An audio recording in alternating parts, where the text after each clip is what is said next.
too fast, and too quiet to be animals. One night, a group of drunken townsfolk decided to put an end to the lantern makers' witchcraft.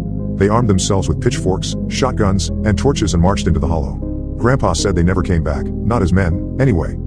A week later, strange figures started appearing near the edges of the forest. They looked like men, but they weren't. Their limbs were too long, their eyes too wide, and their skin was a sickly, pale gray. The townsfolk called them the lantern makers' creations, twisted things born from shadows and fire. One by one, the town began to empty. People packed up and left, terrified of what might crawl out of the woods next.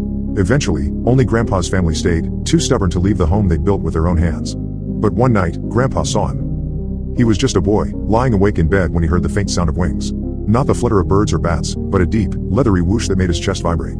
Curious, he crept to the window and peered out. At first, he thought it was a tree, tall and black against the moonlight.